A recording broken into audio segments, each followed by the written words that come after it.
जुना वाद आणि रक्तरंजित थरार. सांगली चौघांनी मिळून तरुणाला संपवलं. पोलीस अधीक्षक घटनास्थळी दाखल.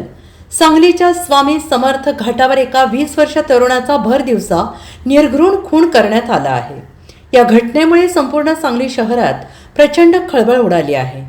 चैतन्य तोरणे, वय वर्ष अवघं 20, राहणार स्वस्तिक वजन काट्याजवळ, नवीन वसाहत, असं खून झालेल्या दुर्दैवी तरुणाचं नाव आहे. मिळालेल्या प्राथमिक माहितीनुसार पूर्व वैमनस्य आणि जुन्या वादातून हा रक्तरंजित थरार घडल्याचं समोर येत आहे. तब्बल 4 हल्लेखोरांनी मिळून चैतन्यावर धारदार शस्त्राने सपासप वार केले आणि त्याला जागीच संपवलंय. या घटनेची माहिती मिळताच सांगली पोलीस दल ॲक्शन मोडमध्ये आलेला आहे. पोलीस अधीक्षक तुषार दोशी, अप्पर अधीक्षक कल्पना बारवकर, पोलीस उपअधीक्षक संदीप भागवत, LCBचे PI संजीव झाडे आणि पोलीस निरीक्षक अरुण सुगावकर यांनी तातडीनं घटनास्थळी धाव घेतली.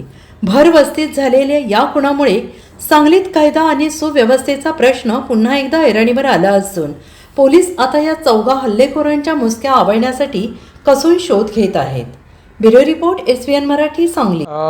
इथे कृष्णा घाटला आज सायंकाळी साधारणतः 6-6:30च्या सुमारास प्राथमिक माहितीनुसार चैतन्य तोरणे हा वय वर्ष 20, राहणार सांगलीतलं टिंबर एरियामधला आहे. त्याचा मर्डर झालेला आहे. आरोपींच्या शोधाकरता आमच्या टीम्स रवाना झालेल्या आहेत. नक्की याचं कारण काय, कोणी केलेलं आहे, हे तपासात लवकरच निष्पन्न होईल. पुढील तपास सांगली शहर पोलीस करत आहेत. LCBची टीमही आरोपी शोध घेण्याकरता रवाना करण्यात आलेली आहे.